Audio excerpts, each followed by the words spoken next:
guys, welcome to my channel. So today in this video I'm going to talk about how are we going to fix our inner demon. So what is inner demons? Okay, let's go back to the definition. Always the definition is number one. So scientists have their kind of definition for inner demons, but in this video I'm going to talk based on my definition and my findings on inner demons. So inner demons are actually defined as a constant struggle within yourself that would or may affect other people and also yourself. For an example, inner demons of fear, okay, lack of confidence, maybe emotional breakdown, or maybe low self-esteem, or maybe you don't have the courage.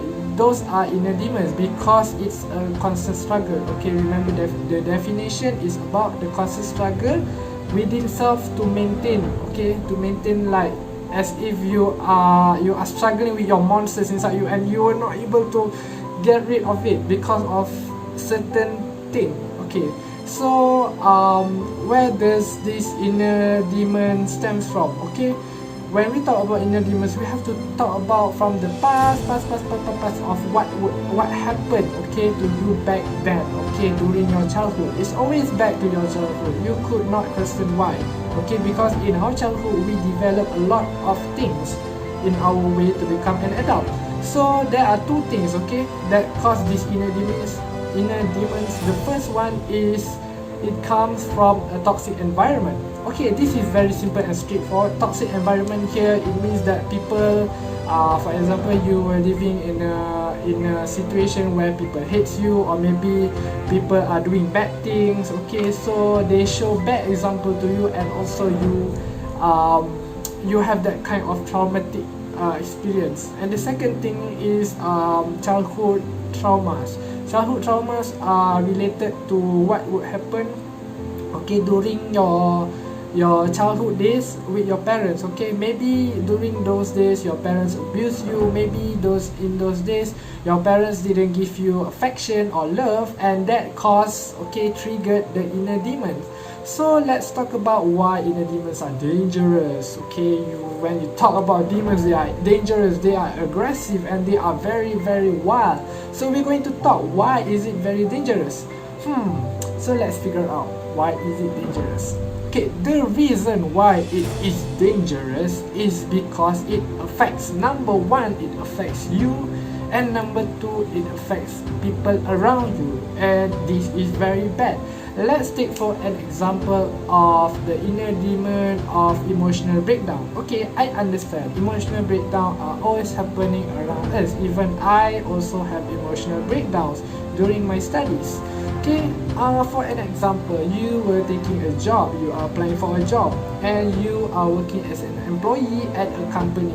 And at that company, you were handling with a lot of assignments and job and tasks, and that caused you to become emotional breakdown. You were not able to control yourself, your emotional self, and because of that, what affects yourself is you lose a lot of salary. You were not able to proceed to your work, and you were fired by your boss because you were not able to maintain your resilience in the company. And the second thing is it's affecting other people.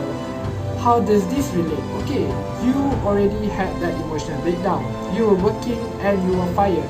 What happens to the company is that the company is making billions of losses. Okay, they are making losses because of this one person who is not stable. Okay, and this is very dangerous.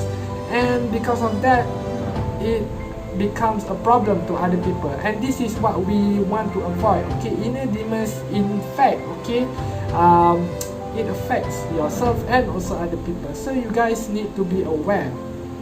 And the thing about inner demons is that the company is not responsible for your problem.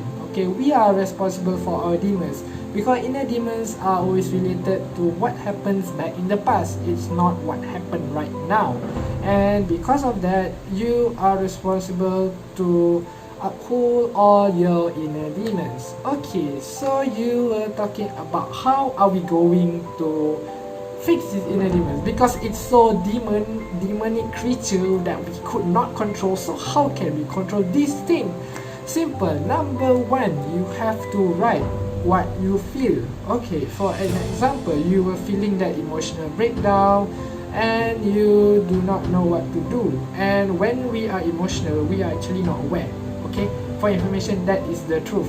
You don't just simply say like, oh, I'm aware lah, you don't need to write lah, I already know myself lah. No, don't say like that. Okay, you have to write. Number one, write. Why we need to write? It goes to number two. You observe your feelings. We write to observe our feelings, and when we observe our feelings, we become aware. So for an example, you are having an emotional breakdown.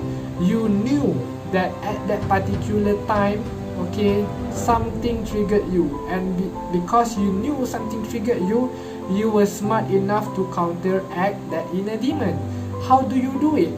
Okay, while when we think about our emotions, we pause for a while. Okay, when we pause for a while, we knew that we were making a mistake. Okay, whereas if you do not write down and observe your feelings, you didn't even know where your impulses come from, and at every moment you would always do whatever you like, and that is dangerous. Okay, and number three, you get help from a counselor. Okay, as a normal human being, we always have a lot of weaknesses, and because of that, we really need help from other people, especially counselors.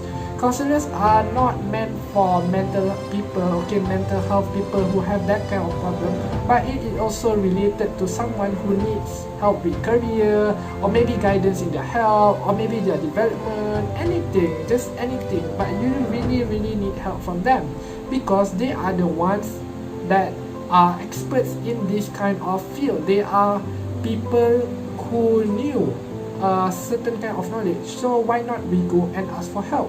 So from there, our counselor will guide us on what to do, what to not do, and from there they will also analyze every single day. So it means that you need to go for an appointment to them and update what happened in your life. The last but not least is having self-help books. Okay, that is what I'm doing. Okay, I have some self-help books to help me improve myself. And when I have self-help books, it really helps me, because number one, it has scientific evidence. Number two, these people are scientists. Okay, these people are people who are experienced in this field, and therefore they share their knowledge through the book. And that is a very nice thing, okay, because they put their knowledge into implementation, and therefore it becomes a book.